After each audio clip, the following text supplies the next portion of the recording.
ఏ రాజధానికైనా సరే కేవలం ఆకాశ హర్మ్యాలు, వెడల్పాటి రహదారులు, ఐకానిక్ ప్రభుత్వ భవనాలు మాత్రమే ఉంటే సరిపోతుందా? ఒక మెగా సిటీ దీర్ఘకాలికంగా ప్రపంచ పటంలో నిలబడాలన్నా, రాబోయే తరాలకు ఉపాధి దక్కాలన్నా అన్ని రకాల వస్తువులతో పాటు అఖండమైన మేధో సంపత్తి, నైపుణ్యం ఉన్న మానవ వనరులు అంతకంటే ముఖ్యం. అదే లక్ష్యంతో ఎన్టీఆర్ జిల్లాలో పద్మశ్రీ డాక్టర్ నందమూరి తారక రామారావు పీజీ సెంటర్ను విస్తరించేందుకు కృష్ణా యూనివర్సిటీ ముందడుగు వేస్తోంది. దీంతో అమరావతి జ్ఞాన కేంద్రంగా మారుతోందని విద్యావేత్తలు చెబుతున్నారు. ఇంతకీ అమరావతిలో ఏం జరుగుతోంది?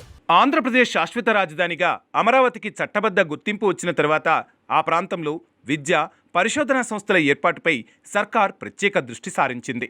ఉన్నత విద్యను రాజధాని అభివృద్ధితో అనుసంధానం చేయాలనే ఆలోచనలో భాగంగా ఎన్టీఆర్ పీజీ సెంటర్ను ఆధునిక అవసరాలకు అనుగుణంగా తీర్చిదిద్దే ప్రణాళికలు సిద్ధమవుతున్నాయి.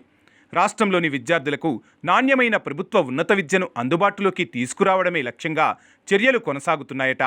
భవిష్యత్ ఉపాధి అవకాశాలను దృష్టిలో పెట్టుకుని కోర్సుల రూపకల్పన జరుగుతోందని అధికారులు పేర్కొంటున్నారు.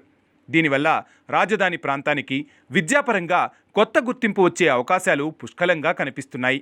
ఇప్పటి వరకు విజయవాడ, ఎన్టీఆర్ జిల్లా పరిసర ప్రాంతాల విద్యార్థులు అనేక ప్రత్యేక కోర్సుల కోసం ఇతర నగరాలు లేదా ప్రైవేటు విద్యాసంస్థలను ఆశ్రయించాల్సిన పరిస్థితి ఉండేది.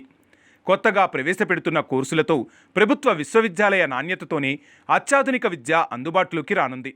అందుబాటు ఫీజులతో ఉన్నత విద్యను అభ్యసించే అవకాశం పెరగడం వల్ల మధ్యతరగతి, గ్రామీణ విద్యార్థులకు కూడా ప్రయోజనం కలగనుంది.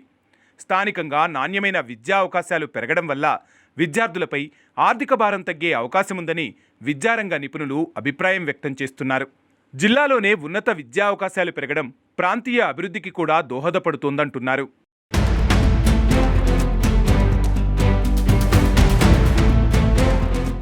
Hospital management, pharmacy, artificial intelligence and robotics, cyber crime, yoga, marine electronics, journalism, agri business, management, biotechnology, entrepreneurship వంటి భవిష్యత్ అవసరాలకు అనుగుణమైన కోర్సులను ప్రవేశపెట్టేందుకు కృషి సాగుతోంది.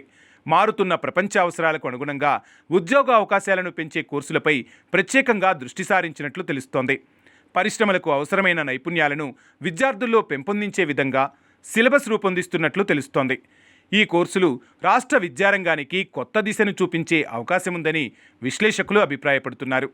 ఈ విద్యా విస్తరణ వెనుక Krishna University vice chancellor professor Koona Ramji కీలక పాత్ర పోషిస్తున్నారని విశ్వవిద్యాలయ వర్గాలు చెబుతున్నాయి. వివిధ విశ్వవిద్యాలయాల్లో పనిచేసిన అనుభవంతో విద్యా సంస్కరణలు అమలు చేసిన ఆయన పరిశోధనల ప్రోత్సాహానికి ప్రత్యేక ప్రాధాన్యమిచ్చినట్లు పేర్కొంటున్నారు. పరిపాలనా అనుభవాన్ని వినియోగిస్తూ ఎన్టీఆర్ జిల్లాలో ఉన్నత విద్యకు కొత్త దిశను నిర్దేశించే ప్రయత్నాలు చేస్తున్నారని తెలుస్తోంది.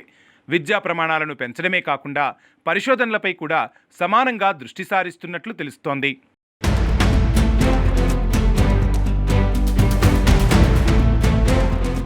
ప్రస్తుతం కేవలం కృష్ణావర్సిటీ పరిధిలోని ఒక పీజీ సెంటర్గా ఉన్న ఈ క్యాంపస్ భవిష్యత్తులో కంప్లీట్గా ఒక స్వతంత్ర ఉన్నత విద్యా కేంద్రంగా రూపుదిద్దుకోబోతోంది. విద్యా వర్గాల్లో సాగుతున్న అంతర్గత చర్చల ప్రకారం ఈ ఎన్టీఆర్ పీజీ సెంటర్ను అతి త్వరలోనే పూర్తిస్థాయి ఎన్టీఆర్ యూనివర్సిటీగా మార్చేందుకు విద్యా ప్రణాళికలు శరవేగంగా సిద్ధమవుతున్నాయి. కేవలం పీజీ కోర్సులకే పరిమితం కాకుండా ఇంటర్నేషనల్ లెవెల్ రీసెర్చ్ సెంటర్లు, పీహెచ్డీ అవకాశాలు, అత్యాధునిక డిజిటల్ తరగతి గదులు, పరిశోధనా ప్రయోగశాలలు, గ్లోబల్ పరిశ్రమలతో డైరెక్ట్ ఇంటర్న్షిప్ అనుసంధానం వంటి దీర్ఘకాలిక వ్యూహాత్మక ప్రణాళికలతో ఈ సంస్థను అభివృద్ధి చేస్తున్నారు.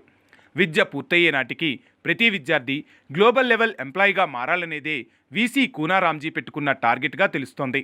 కృష్ణా విశ్వవిద్యాలయం 2 దశాబ్దాల కాలంలో సాధించిన ప్రగతి కంటే కూటమి సర్కార్ ఏర్పడిన తర్వాత గడిచిన 2 ఏళ్ల కాలంలోనే విశ్వవిద్యాలయం అభివృద్ధి వేగం మరింత పెరిగిందని విద్యావేత్తలు అభిప్రాయపడుతున్నారు.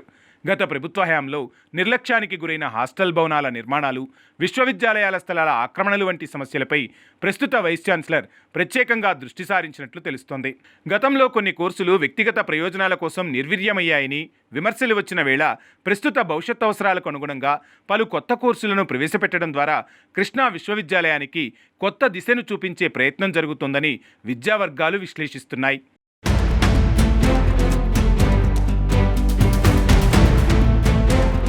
కృష్ణా విశ్వవిద్యాలయం గత 2 దశాబ్దాల కాలంలో సాధించిన ప్రగతి ఒకటైతే, కూటమి సర్కారు ఏర్పడిన తర్వాత గడిచిన ఈ 2 ఏళ్ల కాలంలో సాధించిన అభివృద్ధి వేగం మరో లెవెల్లో ఉందంటున్నారు విద్యారంగ నిపుణులు. రాజధాని అమరావతి నిర్మాణానికి ఎంతటి భారీ భౌతిక మౌలిక వసతులు అవసరమో దాన్ని లీడ్ చేయడానికి అంతకంటే పటిష్టమైన మేధో సంపత్తి అవసరం. ఆ చారిత్రాత్మక బాధ్యతను ఈ ఎన్టీఆర్ పీజీ సెంటర్ తన భుజాన వేసుకుంది. ఈ క్యాంపస్ కనుక త్వరలోనే ఎన్టీఆర్ యూనివర్సిటీగా అవతరిస్తే అది అమరావతిని ప్రపంచంలోనే నెంబర్ 1 నాలెడ్జ్ హబ్గా మార్చడంలో బిగ్గెస్ట్ మైలురాయి కాబోతోంది. మరి ఈ నయా విద్యా విప్లవం రాబోయే రోజుల్లో ఆంధ్రప్రదేశ్ ఉన్నత విద్యారంగంపై ఎలాంటి సంచలన ముద్ర వేయబోతుందో కాలమే సమాధానం చెప్పాలి.